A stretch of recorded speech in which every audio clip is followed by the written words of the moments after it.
Mafia हैं साहित्य के क्षेत्र में? बिल्कुल, गुट है, माफिया है और दरोगा हैं, हवलदार हैं। बकरी मैं करती है, बकरा जोर लगाता है। पितृसत्ता के विरोध में बोल रहे हैं, स्त्री के पक्ष में बोल रहे हैं। पुरुषों से एड्रेस करने से ज़्यादा मुश्किल, कठिन हो गया है स्त्रियों को एड्रेस करना, कि स्त्रियाँ ना कहना सीख रही हैं। वो क्रांति है किसी। आपके कई बोल्ड आर्टिकल्स मैंने फेसबुक पोस्ट के जरिए पढ़े हैं। कभी नहीं आया कि मेरे घर के लोग देखते होंगे, मेरे रिश्तेदार भी होंगे फेसबुक पे, वो क्या सोचेंगे? अपने आसपास ऐसी स्त्रियों और ऐसे पुरुषों से घिरी रही जिन्होंने मुझे रोका नहीं। आपने ब्रैकेट बहुत तोड़े और आपको मज़ा भी आता है। मैंने अपने पूर्व प्रेमियों के लिए भी एक पत्र लंबा चौड़ा लिखा और वो छपा भी, कि जब मैं उनको याद करती हूँ तो बड़े सम्मान से भर जाती हूँ। जिंदगी की परिभाषा क्या है आपके लिए? जिंदगी प्रेम है। प्रेम बांटिए, प्रेम को प्रचारित प्रसारित करिए। आपको मैं बताऊँ सबसे बड़ा झूठ क्या है हिंदी साहित्य में, अगर कोई बोल रहा है मंच से, वो सबसे बड़ा झूठ है कि ये तो मेरी मौलिक कल्पना थी, मौलिक कल्पना, और इस पर किसी का कोई प्रभाव नहीं है। ऐसा हो ही नहीं सकता। नमस्कार, आप देख रहे हैं न्यूज़ कॉरिडोर्स। मैं हूं राघवेंद्र द्विवेदी। वीकेंड स्पेशल कार्यक्रम में आपका स्वागत है। आज की शुरुआत एक शेर से करना चाहूँगा। निकला था जिंदगी का पता पूछ करके मैं, वो कौन था जो मुझको कहीं और ले गया। दरअसल ज़िंदगी में यही होता है, आप कुछ बनना चाहते हैं, कुछ बन जाते हैं। अयोध्या में पैदा हुई पली बढ़ी लड़की पढ़ते पढ़ते इस मुकाम पर पहुंची कि जब पत्रकारिता की उसने पढ़ाई की तो अपनी मेधा के दम पर उसको गोल्ड मेडल हासिल हुआ। उसके बाद सपने लेकर वो दिल्ली आती है मीडिया इंडस्ट्री में काम करने के लिए। कुछ संस्थानों में उसने काम भी किया, लेकिन मीडिया की दुनिया शायद उसे रास नहीं आई और उसने अपने लिए एक रास्ता चुना, और शायद बेहतर रास्ता चुना। शोभा गुप्ता दिल्ली आती हैं और अब अदबी हलकों में शोभा अक्षर के नाम से उनकी एक पहचान है। उन्होंने अपनी ज़मीन को अपनी दम पर बनाया है, और सबसे बड़ी बात यह है कि बहुत खुलकर लिखती हैं, बिना लाग लपेट के, बिना संकोच के। और सबसे बड़ा जो डर होता है किसी भी साहित्यकार में, किसी भी इंसान में, कि लोग क्या कहेंगे, लोग क्या सोचेंगे, उस डर से परे वो लिखती हैं। कई सारे मीडिया संस्थानों में काम करने के बाद उन्होंने पाखी प्रकाशन के साथ काम किया, वाणी प्रकाशन के साथ काम किया। मौजूदा दौर में बहुत ही प्रतिष्ठित पत्रिका, साहित्यिक पत्रिका हंस के संपादकीय मंडल में वो सक्रिय भूमिका निभा रही हैं। इसके अलावा बहुत सारे लिट फेस्ट में जाती हैं, साहित्यिक कार्यक्रमों में जाती हैं। महिला साहित्यकारों और उनके साहित्य पर उनकी लंबी स्टडी है। ऐसी मेहमान आज हमारे साथ हैं। शोभा, बहुत स्वागत है आपका। बहुत बहुत शुक्रिया राघवेंद्र सर। शोभा, मैं सबसे पहले शुरुआत ये करूँगा कि शोभा गुप्ता से शोभा अक्षर बनने का जो सफ़र वो कैसे हुआ? दरअसल जब मैं पत्रकारिता में थी सर, और मुझे ऐसा लग रहा था कि जिस मुहिम के साथ मैं पत्रकारिता जगत में हूँ और साहित्यिक समझ जितनी मुझ में विकसित हुई, मुझे ऐसा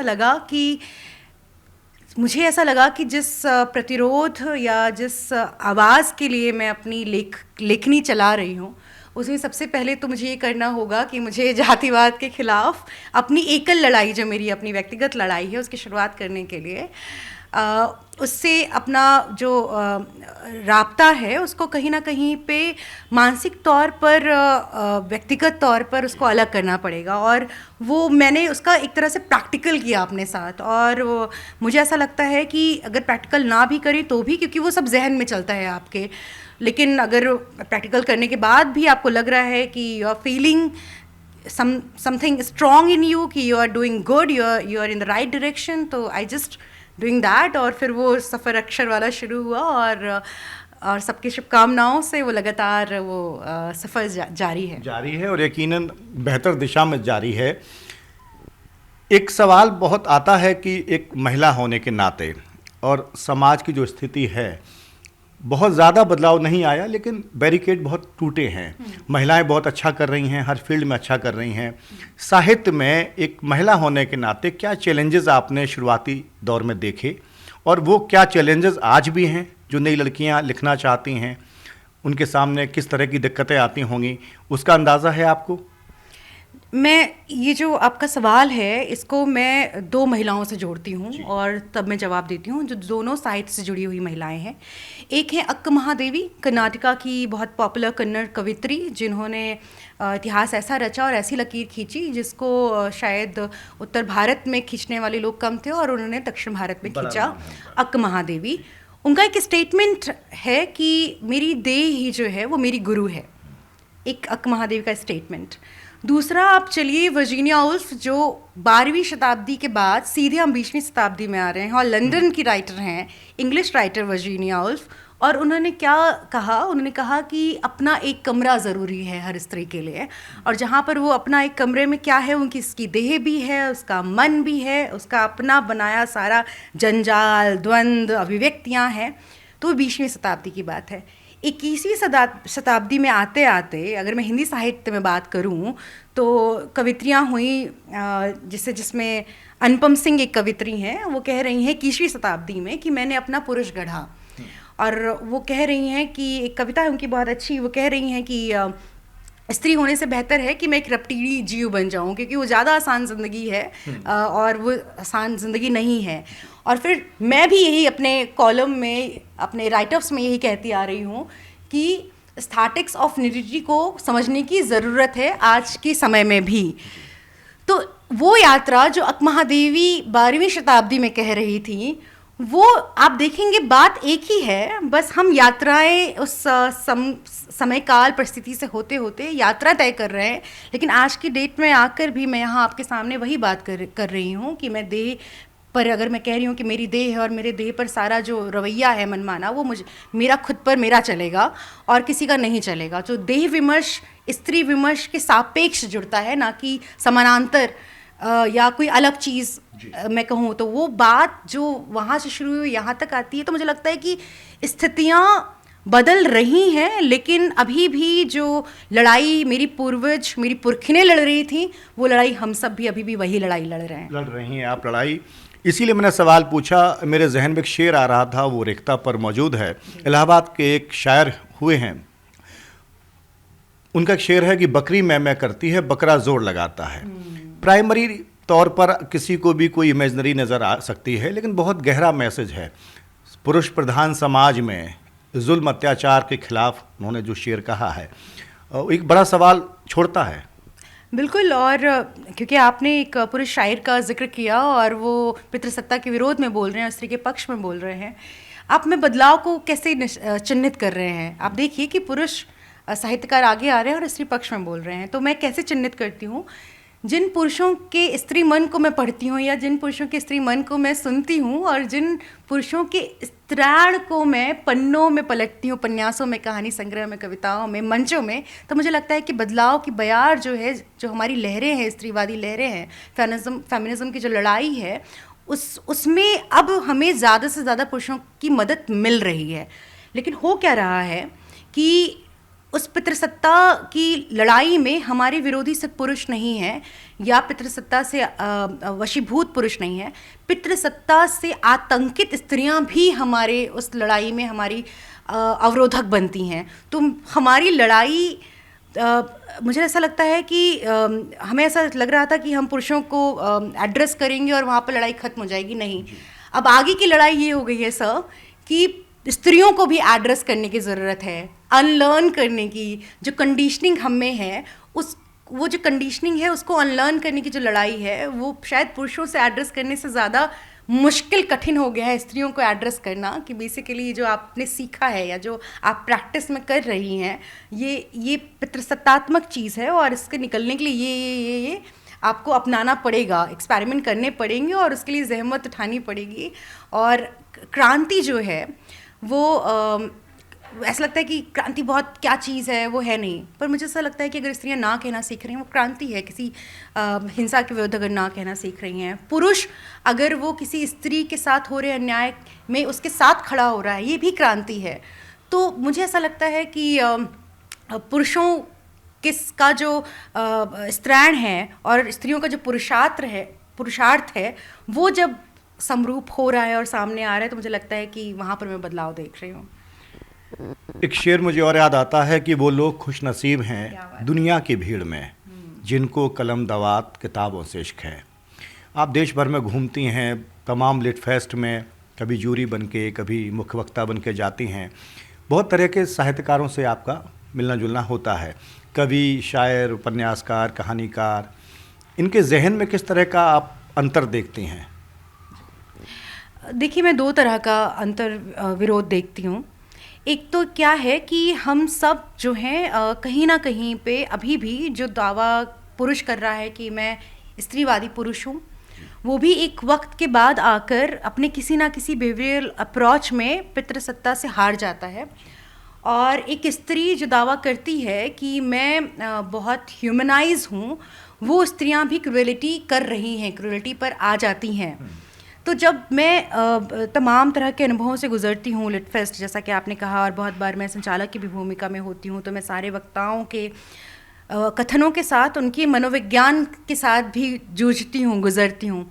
तो मुझे ऐसा लगता है कि हम सब कहीं ना कहीं इसलिए इस साहित्य जगत में है या कला क्षेत्र में है क्योंकि हम सब में साहित्य कमज़ोर के पक्ष में खड़ा होने वाला काम, और कला यानी कि किसी ना किसी माध्यम से अपने आप को अभिव्यक्त, संवेदनशीलता को अभिव्यक्त करने वाला माध्यम। तो हम सब वो चीज़ कर रहे होते हैं, लेकिन हम कहाँ हार रहे होते हैं? हम जब हार वहाँ रहे होते हैं कि हम मंच से तो बोल रहे हैं, लेकिन हम अपने व्यक्तिगत जीवन में उसको ढाल नहीं पा रहे हैं। हम किताब में तो लिख दे रहे हैं कि उसने ये निर्णय ले लिया, लेकिन क्या आपने अपने व्यक्तिगत जीवन में वो निर्णय लिया? तो यहाँ पर मैं जूझते हुए भी बहुत सारे लोगों को देखती हूँ, और मुझे मंटो याद आते हैं। मंटो के ऊपर जब केस चल रहा था लाहौर में, तो उनसे पूछा जाता है कि आप इतना अश्लील क्यों लिखते हैं? तो वो कहते हैं कि अश्लील आपका समाज है, मैं बस उसी को पन्नों में लिख रहा हूँ, आप अपने समाज को अश्लील और नैतिक कर दीजिए तो मेरे पन्नों पर भी वही उतरेगा। तो हो यही रहा है कि हम सब लोग जो मेरे जैसे पुरुष हैं और जो मेरे साथ की जो और अदर सेक्सुअल डिस्कोर्स, चाहे वो LGBTQI+ जो क्वेयर वो जो जिस चीज़ की लड़ाई लड़ रहे हैं, इक्वलिटी, सेरेब्रल इक्वलिटी की, हम सब कहीं ना कहीं चाह रहे हैं एक बेहतर दुनिया बनाना। तो हम सब का उद्देश्य और लड़ाई एक है। बस मैं यही महसूस करती हूँ, जिस अनुभव के बारे में आप पूछ रहे थे, कि मैंने सच में मानसिक द्वंद्व को देखा है कि वो जो बोल रहे हैं क्या वो वही कर पा रहे हैं असल ज़िंदगी में, वो जो लिख रहे हैं क्या असल में कहे जा रहे हैं। तो वो फ़र्क कहाँ से आ रहा है? वो फ़र्क यहाँ से आ रहा है कि हम अनलर्न नहीं कर पा रहे हैं, हमें अभी भी भय है, डर है सोसाइटी से, और जो सोसाइटी की जो सब यूनिट है, फैमिली, उससे दरकिनार की कर दिए जाने की या उससे अलग कर दिए जाने की। पर अंततः जब हम सोचें सर, तो फैमिली की यूनिट किससे बन रही है? मेंबर से बन रही है। तो अगर कोई पिता है, अगर उसकी बेटी को माहवारी आ रही है और अपने पिता के पास जाकर बोल पा रही है, या कोई बेटा बुली किया गया है, उसके साथ कॉलेज में, यूनिवर्सिटी में उसके साथ अब्यूज़ हुआ है, उसके सीनियर्स ने किया, और वो अपनी माँ के पास, अपने पिता के पास जाके बता पा रहा है कि बीइंग अ मेल मेरे मेल दोस्तों ने मेरा बुली किया या मुझे अब्यूज़ किया। तो यहाँ पर मुझे लगता है कि जितना ज़्यादा कम्युनिकेशन डेवलप हो पा रहा है सारी जनरेशन्स के बीच में तमाम मुद्दों को लेकर, तो मुझे लगता है कि यहाँ पर हम थोड़ा सा सफल हो रहे हैं। बाकी सब जगह मोर्चों पर अभी बहुत काम करने की ज़रूरत है। बहुत काम करने की ज़रूरत है। हिंदी मंचों की बात करें, एक ज़माने में ये कहा जाता था कि माएँ अपने बच्चों से ये कहती थी कि आज बस्ती में मुशायरा है, आप स्कूल में मत जाइए, मुशायरे में जाइए। उनको यकीन होता था कि मुशायरे में जाकर वो ज़्यादा सीख पाएंगे।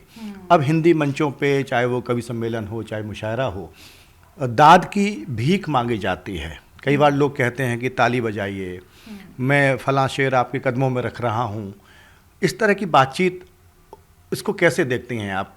ताली की जो भूख है, जो दाद की भूख है, क्योंकि बात फिर लौट घूम के वहीं आती है। अच्छा आप अदब परोसेंगे, अच्छा साहित्य परोसेंगे, क्योंकि किसी ने बहुत अच्छी बात कही, अच्छा शेर जो है वो दाद के बीच में सुना जाता है, बहुत अच्छा शेर खामोशी सुना जाता है, क्योंकि लोग सोचने में मजबूर हो जाते हैं, दाद देना भूल जाते हैं। बट वो बहुत अच्छा शेर होना चाहिए, शर्त वही होती है। बिल्कुल, क्योंकि आप उस अदब की दुनिया से ज़्यादा करीब से आपका संबंध है, और मैं तो आपके साथ क्योंकि पहले भी मैं जुड़ी हुई हूँ, तो मैं वो आपकी सारी जहनियत और ये जो अदबी दुनिया है और इसकी जो सेंसिटिवनेस है वो मैंने महसूस पहले से की है आप में। तो मैं जानती हूँ कि आप किस मौजू पर बात कर रहे हैं।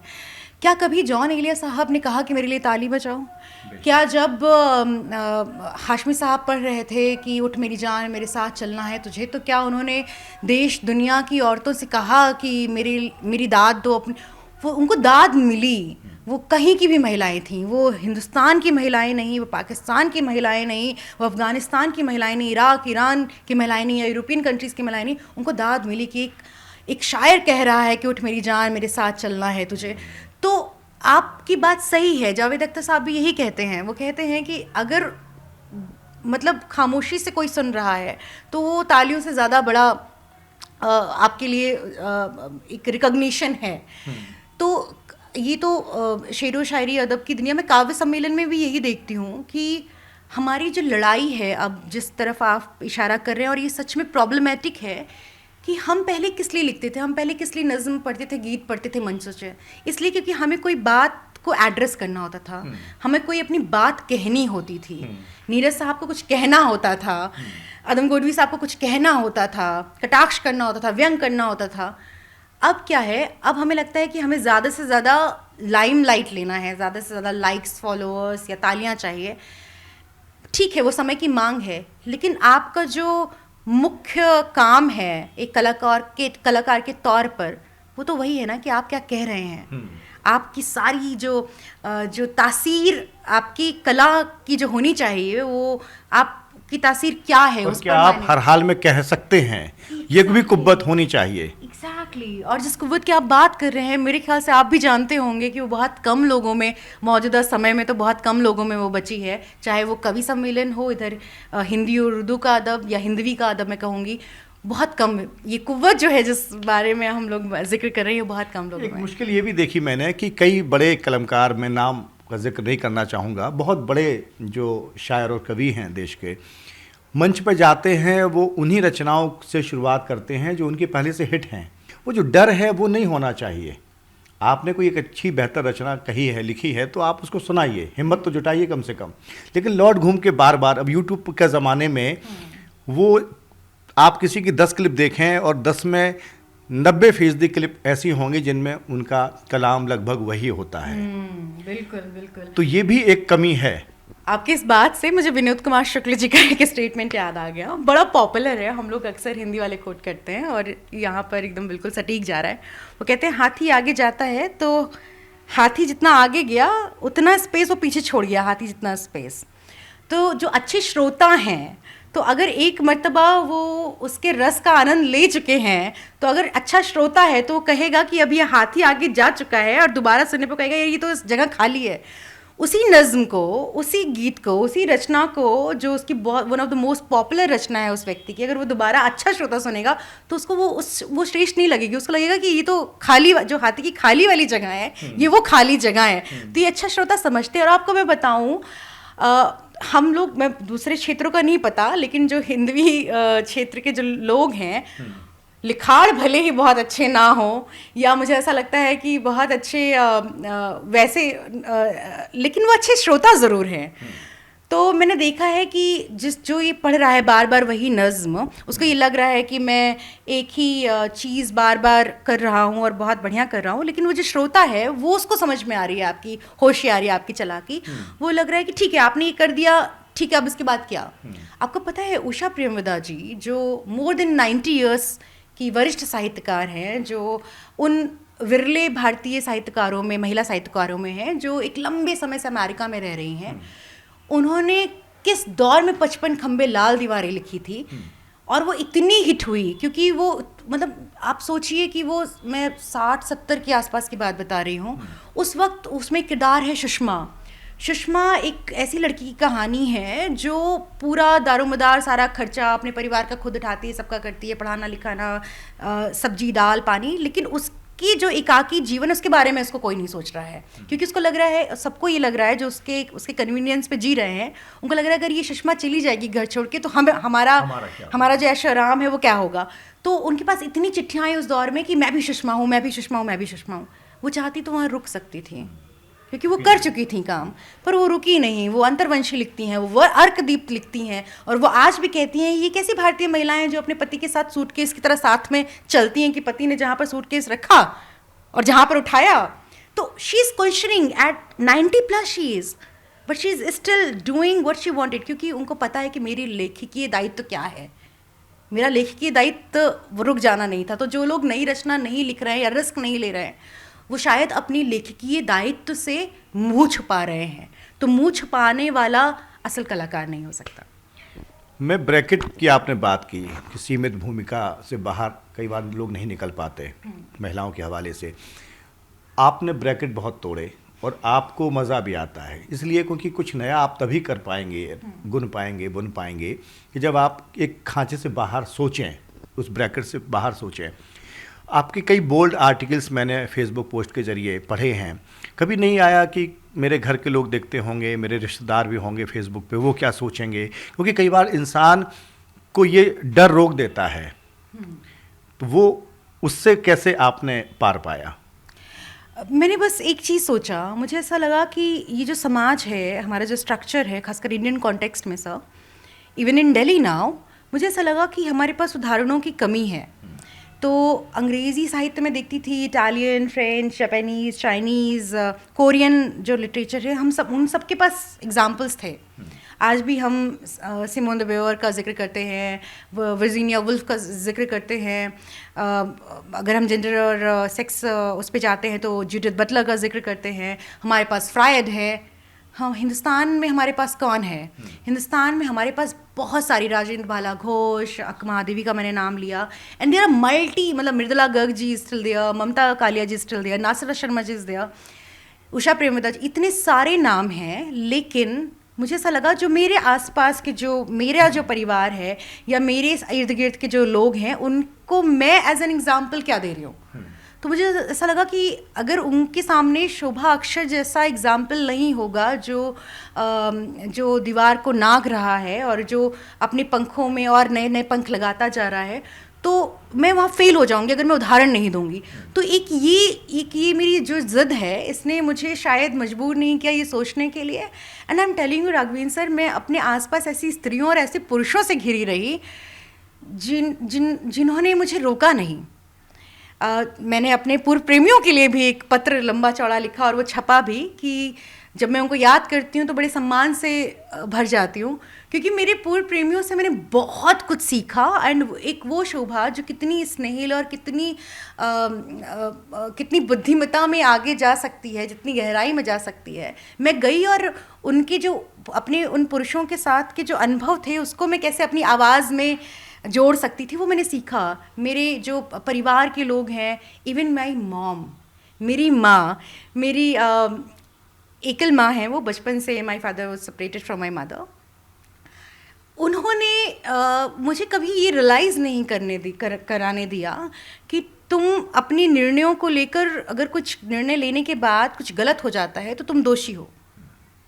उन्होंने कभी ये नहीं, मुझे ऐसा लगा कि अच्छा, मैं कोई डिसीज़न लूँगी, जैसे मैं जो डिसीजंस लेती हूँ जिनकी आप बात कर रहे हैं कि उन जो हद्दियों को नागना, तो मुझे लगा ज़्यादा से ज़्यादा क्या होगा, बैकलैशेस होंगे, ट्रोलिंग होगी, और हो सकता है कुछ मुझे ब्रैकेट्स में लाने की कोशिश की जाए, लेकिन एक वो गिल्ट नहीं होगा कि जो मैं करना चाहती थी वो नहीं कर पाई। तो दैट इज़ व्हाट इंस्पायरिंग। उस गिल्ट के साथ जीना बहुत मुश्किल होता है।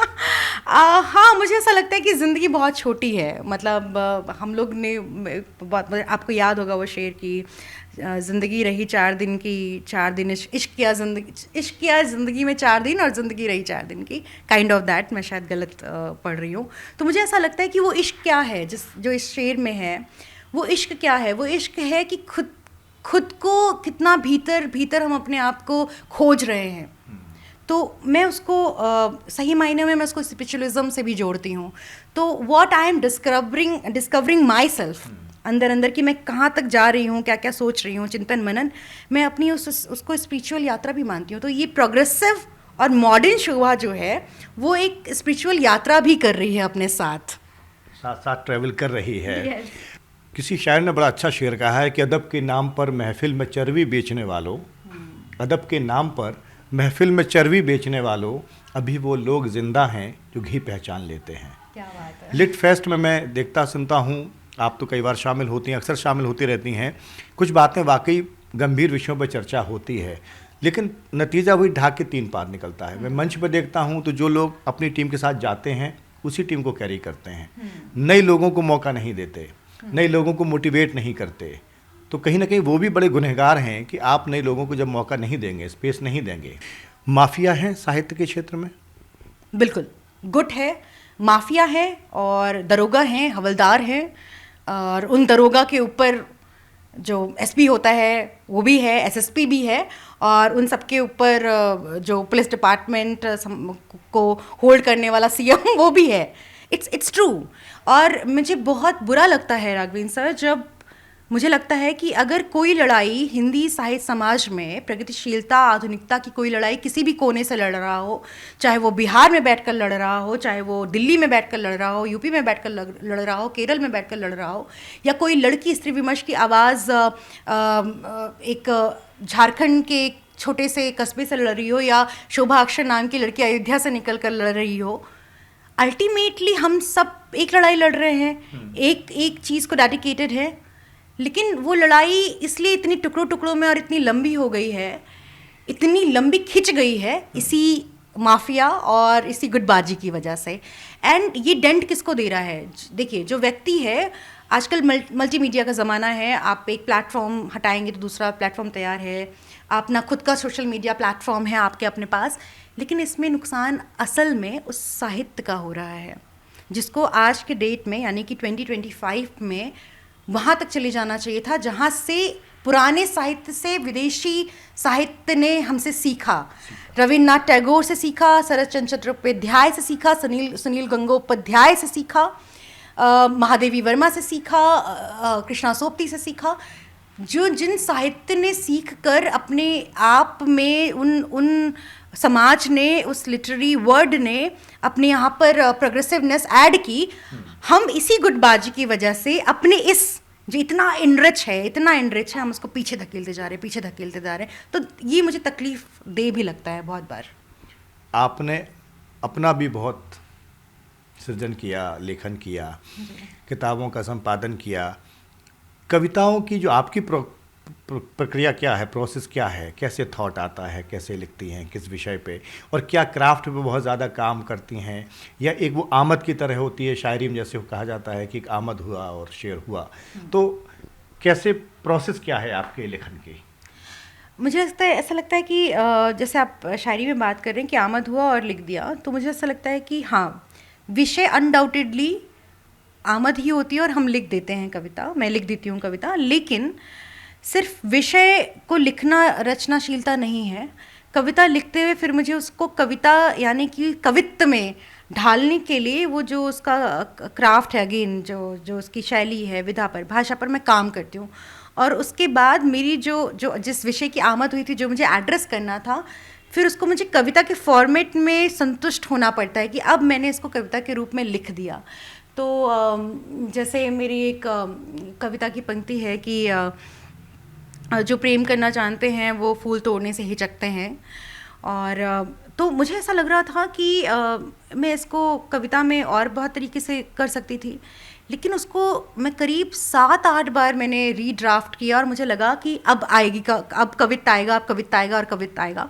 अल्टीमेटली मुझे यही लगा कि सिर्फ लिख देना कोई रचनाशीलता नहीं है, कहानी को आपको ढालना पड़ेगा, कहानी के क्राफ्ट में, शैली में, कविता को एज इट इज़ कविता के क्राफ्ट में ढालना पड़ेगा। हाँ, छूट मिल जाती है लेख लिखते हुए थोड़ी बहुत, कविता लिखते हुए सर वो भी छूट नहीं मिलती। आप जब अपने स्क्रिप्ट लिखते होंगे तो आपको वहाँ पर छूट मिल जाती होगी, लेकिन जब आप शायरी लिखते होंगे तो आपको छूट नहीं मिलती होगी, सूत भर छूट नहीं मिलती। तो उसी तरह कविता में भी, कवित्व में सूत भर छूट नहीं मिलती है। और हमारे यहाँ पर, हमारी परंपरा में, कविता परंपरा में, हिंदी साहित्य के पास कविता की परंपरा को ठीक से समझाने के लिए नरेश सक्सेना साहब हैं। और नरेश सक्सेना साहब जिस तरीके से कविता के कवित्व को, जिसको आप सूत भर कह रहे हैं, वो एक एक सूत जिस तरह से बुनना सिखाते हैं, we are in the process of learning, उस प्रक्रिया को हम सीखने की प्रोसेस में हैं। और आमद कहाँ से होती है? मुझे लगता है कि जो किताबें हमने पढ़ी हैं, जिन लेखकों को हमने पढ़ी हैं, जैसे वो बताते हैं आपको, वो दिशा सूचक होते हैं। काफका कुछ बता जाते हैं, कुछ आगे बता जाते हैं, कुछ कहीं ना कहीं माइंड में रह जाता है, सबकॉन्शियसनेस। अगर हम आपको मैं बताऊं सबसे बड़ा झूठ क्या है हिंदी साहित्य में, अगर कोई बोल रहा है मंच से, वो सबसे बड़ा झूठ है कि ये तो मेरी मौलिक कल्पना थी, मौलिक कल्पना, और इस पर किसी का कोई प्रभाव नहीं है।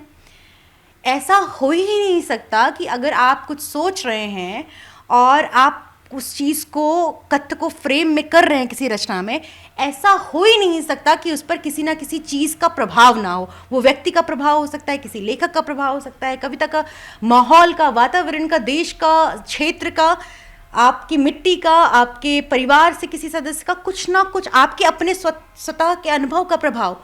तो ये बहुत बड़ा झूठ है कि वो कहते हैं कि ये बिल्कुल मेरी मौलिक कल्पना है और इस पर किसी चीज़ का प्रभाव नहीं है। प्रभाव होता है सबकॉन्शियसली, जो आपने कहा। हम कुछ लोग उसको एक्सेप्ट कर लेते हैं गहरे स्वीकार करके, और कुछ लोग उसको एक्सेप्ट नहीं कर पाते हैं।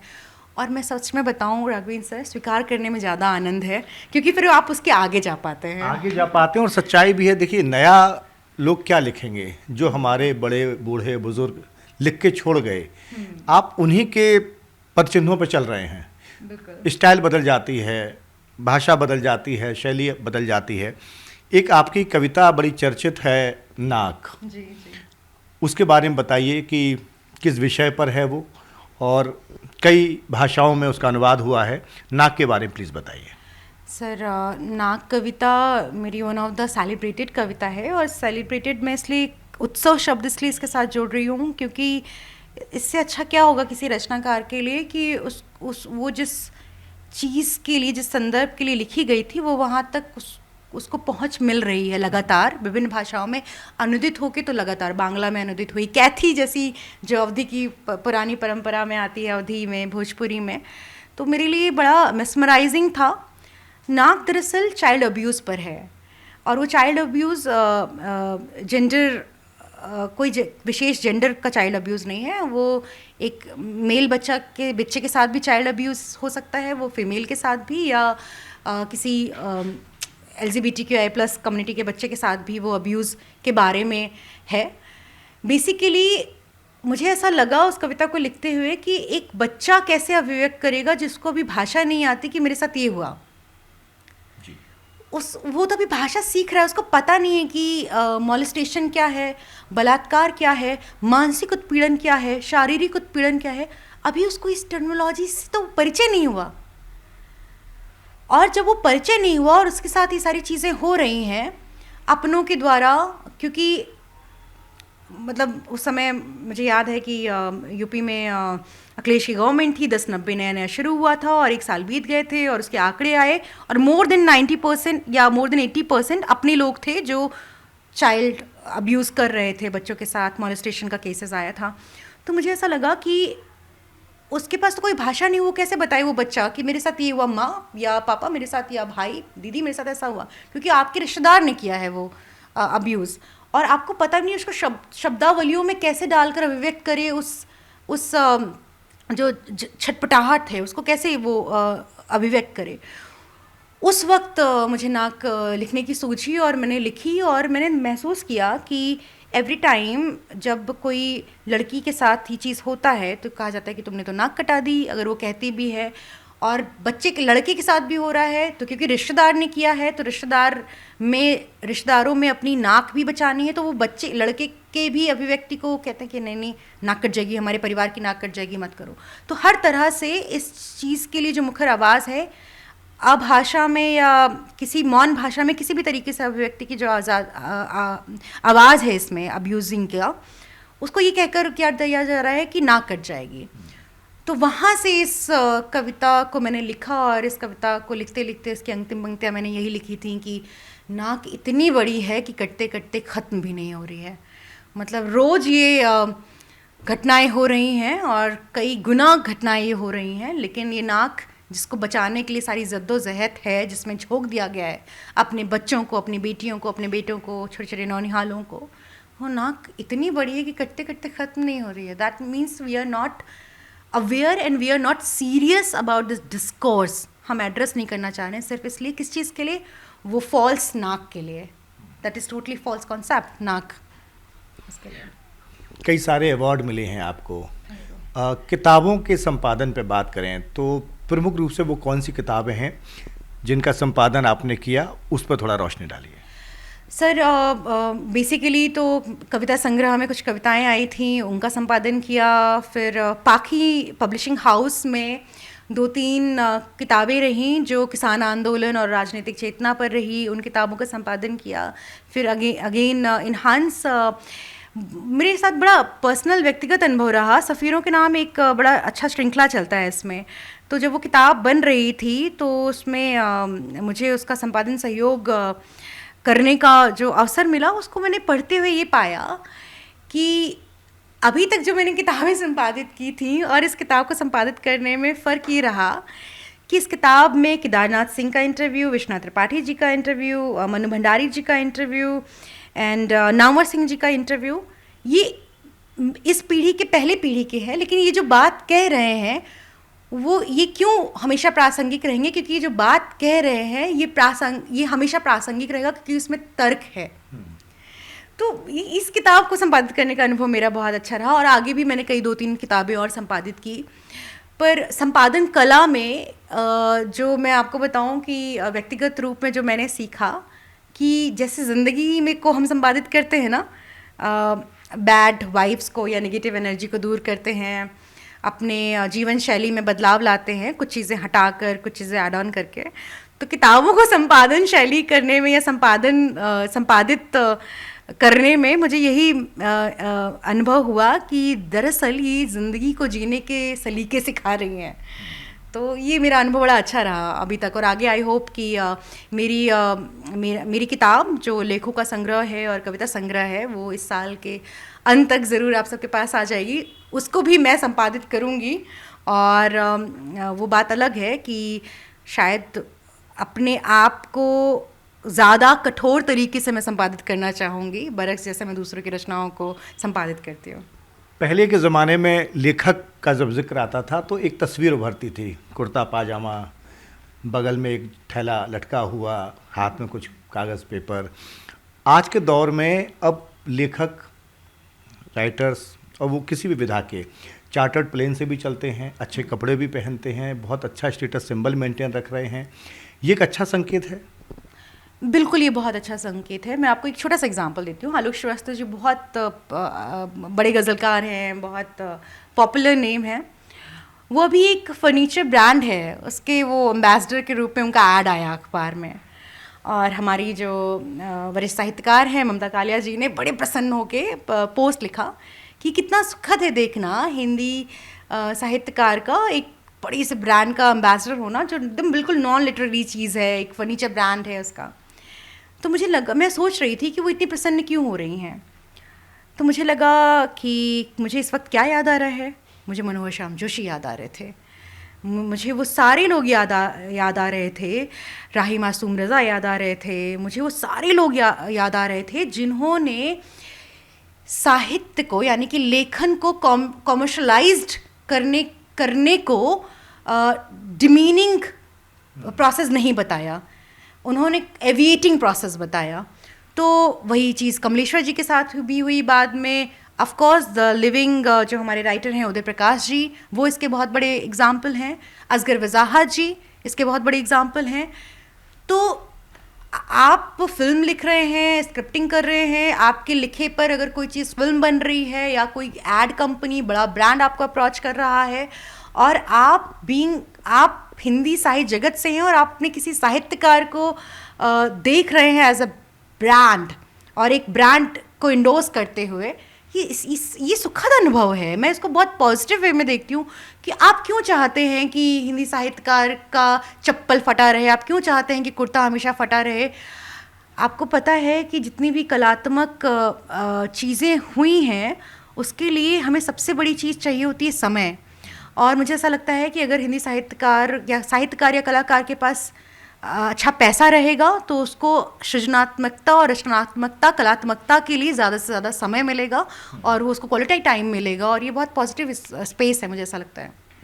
ज़िंदगी की परिभाषा क्या है आपके लिए? ज़िंदगी प्रेम है। प्रेम बांटिए, प्रेम को प्रचारित प्रसारित करिए और जो नफ़रत बढ़ती चीज़ है, उसको कम करने के जो भी आप हथकंडे प्रयोजन कर सकते हैं, आप अपने लेखन के माध्यम से, कहन के माध्यम से वो करिए। और सच में ज़िंदगी प्रेम है। एक बेटी का माँ के प्रति जो प्रेम है, एक बेटी का अपनी बहन के प्रति, एक बहन का एक नागरिक के साथ बहुत सब चीज़ से ऊपर उठ के एक मनुष्य का मनुष्य के साथ जो संबंध होना चाहिए वो ज़िंदगी नुमा, प्रेम नुमा होना चाहिए। और हम लोग एक दूसरे को मिलकर स्पेस दें एक साथ उगने का। मुझे लगता है कि वो एक बहुत अच्छा टर्म है, पर्सनल स्पेस देने का टर्म, प्राइवेसी जिसको हम कहते हैं। तो वो जो एक दूसरे को एक साथ रहकर भी जो सॉलिट्यूड है वो देना, वो ज़िंदगी है। सफलता के मायने क्या है?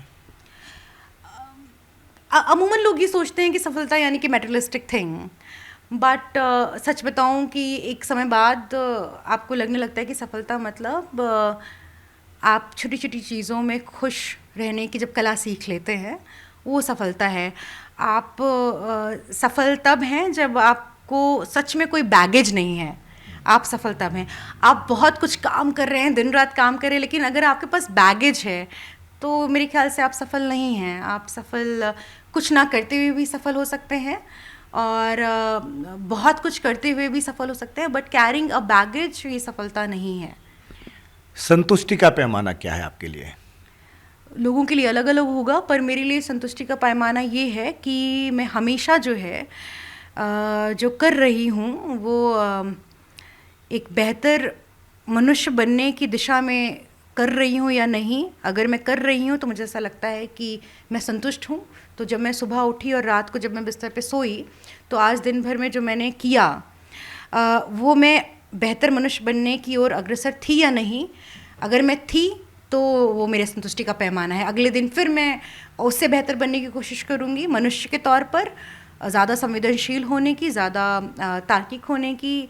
और आज के समय में जो जिस चीज़ का अभाव है, that is common sense, I am sorry to say, उसको बचाए रख पाऊँ मैं हमेशा अपने वृद्धावस्था में। जब मेरे सारे बाल सफ़ेद हो जाएं उस वक्त भी मैं उतनी ही प्रगतिशीलता को, आधुनिकता को जीऊँ, क्योंकि आधुनिकता जो है मेरे लिए वो बहुत मायने रखता है। संतुष्ट होने के लिए आधुनिक सोच बहुत मायने रखती है, और वो आधुनिक सोच वही है कि दूसरे को भी स्पेस देना, दूसरे को भी लिबर्टी देना। वैसे हम होते कौन है किसी को लिबर्टी देने वाले, बट किसी तरह का कोई बैगेज या मलाल ना रखना।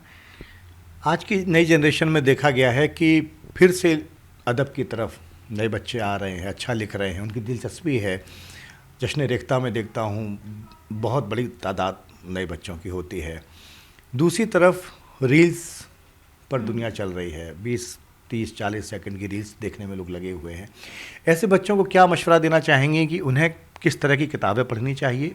स्थाटिक है, इवन वो रील्स ही क्यों ना हो, तो मैं उसके विरोध में नहीं हूँ। अगर कोई जो किताब नहीं पढ़ पाया लेकिन उसके हाथ में एक एंड्रॉयड फ़ोन है बहुत सस्ता सा, लेकिन वो रील्स को क्लिक करते करते जॉन इलिया का शेर देख लिया उसने उस कुछ सेकंड्स में, और उसको कुछ कोई चीज़ क्लिक कर गई, और उसने केदारनाथ सिंह की कोई कविता की पंक्तियाँ कि रील्स में ही वर्ड के फॉर्म में या विजुअल फॉर्म में पढ़ लिया, तो मेरे ख्याल से कि वो भी उसके पास साहित्य और कला पहुंच रही है। अगर वो एस्थेटिक फॉर्म में पहुंच रही है चीज़ें, तो तब तक वो भी बुरी नहीं है।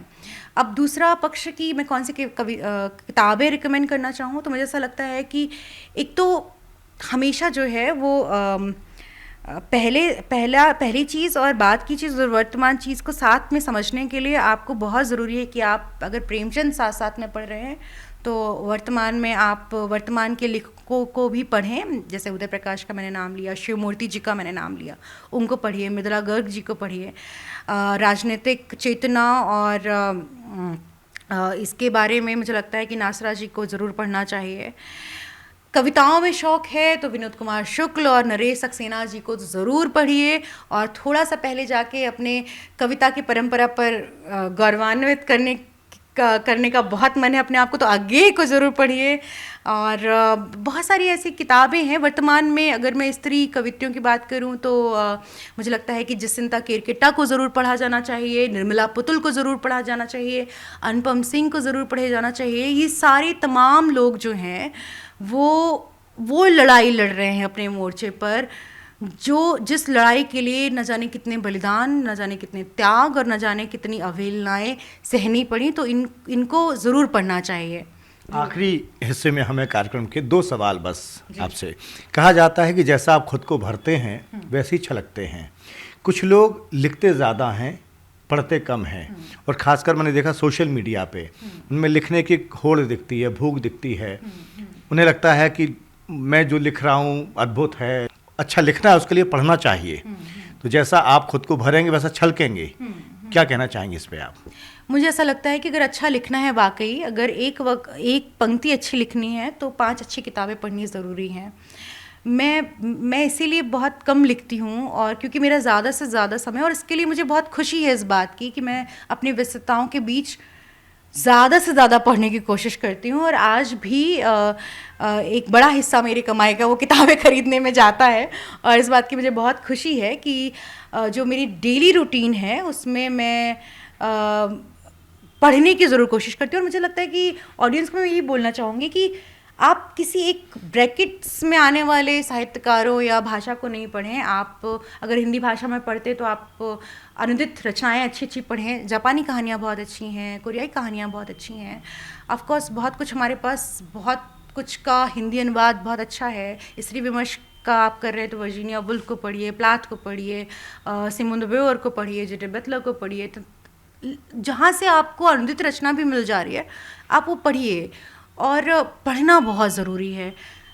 पढ़ना इसलिए सिर्फ नहीं कि अच्छा लिखने के लिए, मैं बार बार कह रही हूँ कि अगर आपको सच में चाहिए कि आप इस दुनिया में आए हैं और दुनिया की बेहतरी में आपकी ज़रा से भी दिलचस्पी है तो किताबें अच्छी अच्छी ज़रूर पढ़िए। और जितना ज़्यादा अच्छी किताबें आप पढ़ेंगे आपका फ़िल्टर होगा उतना ज़्यादा, क्योंकि बहुत कुछ कंडीशनड है, बहुत कुछ हम सीख के आए हैं, अनलर्न नहीं कर रहे हैं। लेकिन अच्छी अच्छी किताबें पढ़ेंगे तो ऑटोमेटिक फ़िल्टर होता है ना, पानी को फ़िल्टर करने वाला, तो किताबें अच्छी पढ़ने से ऑटोमेटिक फ़िल्टर होगा। बहुत कुछ आपने किया, बहुत तरह की विधाएं और बहुत तरह के हुनर में देखता हूं आपके। संतुष्ट हैं आप अब तक के काम से, और कहाँ पहुंचना चाहती हैं आप?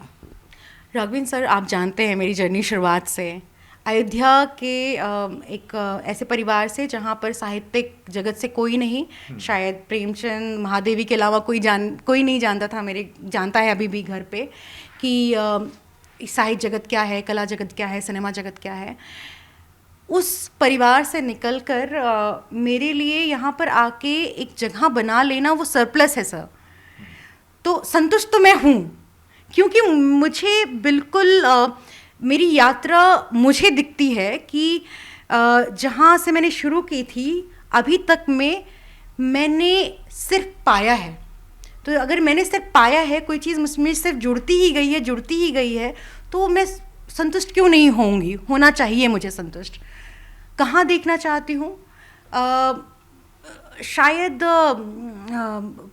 कोई ऐसा पैमाना नहीं बनाया है, या शायद कोई ऐसा बिंदु नहीं बनाया कि यहाँ तक जाना है। मुझे ऐसा लगता है कि मैं जिस पेस के साथ अपना काम कर रही हूँ, मुसलसल लगातार मैं वही करती रहूँ, और अंत तक जहाँ तक जितने ज़्यादा पाठकों तक वो बात कम्युनिकेट कर पाऊँ, शायद अंतिम लक्ष्य ही है कि ज़्यादा से ज़्यादा लोगों तक अपनी बात कहकर, अगर कुछ लोगों को भी एस्थेटिकली करेक्ट कर पाऊँ या लॉजिकली करेक्ट कर पाऊँ, या बहुत कुछ क्योंकि इस प्रक्रिया में मैं बहुत कुछ सीख रही हूँ।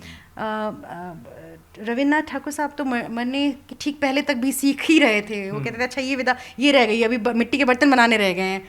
उनको पता था कि मैं ख़त्म होने वाला हूँ, मेरी शरीर जवाब दे चुकी है, तो अंतिम समय तक वो कह रहे थे कि अच्छा मैं मिट्टी के बर्तन बनाना सीख लेता हूँ। तो मैं चाहती हूँ अंतिम समय तक मुझे जाना का है, मुझे मेरे सीखने की भूख को फॉलो अप करना है, और जहाँ तक वो मुझे ले जाए। आत्मकथा अगर आप लिखना चाहें, कितना फीसदी आप सच लिख पाएंगी? क्या लगता है आपको? ये बड़ा आदर्शवादी स्टेटमेंट हो जाएगा, प्लाटोनिक टाइप का, जो नहीं होता है कि मैं 100% सच लिखूंगी। पर एक बात तो श्योर है, मैं 99% सच लिखूंगी। 99%। कोई अफसोस है लाइफ का जो बार बार गिल्ट पैदा करता हो आपके दिल में? एक समय था राघवेंद्र सर, 5-6 साल पहले तक का या 3-4 साल पहले तक का मुझे ऐसा लगता था कि कुछ है जो बड़ा गड़बड़ हो गया, और वो सबकॉन्शियसनेस में मुझे बहुत परेशान करता है, हॉन्ट करता है। पर मैं कहूँगी कि साहित्य ने ना उस हॉन्ट को ख़त्म करने में मेरी बहुत मदद की, और जिन जिन संस्थानों में मैंने काम किया या जिन जिन लोगों के साथ मैं जुड़ी, उन लोगों ने एक वक्त के बाद उनके साथ जो मेरा अनुभव रहा सीखने और तजुर्बा करने की, मैंने पाया कि नहीं, अब मुझे कोई ग्रज नहीं है। और ग्रज हो भी क्यों, क्योंकि I can't see my back, my past, और मैं जाके उसको दुरुस्त नहीं कर सकती। मैं बस क्या कर सकती हूँ कि मैं अपने वर्तमान को और आने वाले कल को बना सकती हूँ बेहतर, उसमें कर सकती हूँ, और वो भी मेरे हाथ में नहीं है। तो इसलिए अब मुझे किसी तरह का ग्रज नहीं है, लेकिन हाँ, एक वक्त में था जिसमें साहित्य और सिनेमा ने मेरी बहुत मदद की टू ओवरकम फॉर दैट, तो वो था। कोई सवाल ऐसा छूट गया हो बातचीत में जो मैंने ना पूछा हो और जिस पर आप बोलना चाहती हो, किसी पॉइंट पर कुछ बातचीत कोई हिस्सा रहा आपके हिसाब से? मुझे लगता है कि एक सवाल मेरी तरफ से रह गया आपके लिए। मुझसे पूछेंगे आप? मुझे आपका एक सवाल बड़ा अच्छा लगा, ज़िंदगी क्या है। तो मुझे लगता है कि इस बातचीत को एंकर आप यहाँ पर हैं, पर मुझे लगता है इस बातचीत को मैं यहाँ पर ख़त्म करना चाहूँगी इस सवाल के साथ कि आपके लिए ज़िंदगी क्या है, और आपके जवाब के साथ इसको ख़त्म करेंगे। मेरे लिए ज़िंदगी खुशी है, और अपनों का साथ है, और ज़िंदा दिली है। आप जूझते हैं हालात से, लेकिन वो जो जज्बा है ना, वो पार लगाता है। आप हार के रुक नहीं सकते, ऑप्शन नहीं है। तो आप चलते रहिए, चलते रहेंगे तो बहुत सारी दिक्कतें, बहुत सारी परेशानियाँ, आप चलते रहेंगे ना, तो सबसे बड़ी बात है कि आपकी अपनी जो ताकत बनती है ना, आपके अपनों का साथ, और उसमें जब बहुत आप तकलीफ़ में भी होते हैं तो भी खुशी ढूंढ लेते हैं। शेर से शुरुआत की थी मैंने, और मैं शेर के साथ ही ख़त्म करूंगा इस बातचीत को। बड़ी दिलचस्प बात हुई है शोभा से। एक शेर है, मुझे याद आ रहा है कि जाने कितनी बार सिक्कों को गिना करते थे हम, जाने कितनी बार सिक्कों को गिना करते थे हम, नोट की गड्डी ने हमसे रेज़गारी छीन ली। समस्या यही आती है कि नोट की गड्डी जब रेज़गारी छीनती है, मतलब आप बड़े मकसद के पीछे भागते हैं, बड़ी कामयाबी के पीछे भागते हैं, बड़ी खुशियों का पीछा करते हैं, तो कहीं ना कहीं आम जिंदगी में छोटी छोटी खुशियों को मिस कर जाते हैं। उन लम्हों को जीना सीखिए, उन छोटी छोटी खुशियों को जीना सीखिए, और छोटी छोटी खुशियां ही एक दिन बड़ी खुशियां बनाती हैं। शुक्रिया।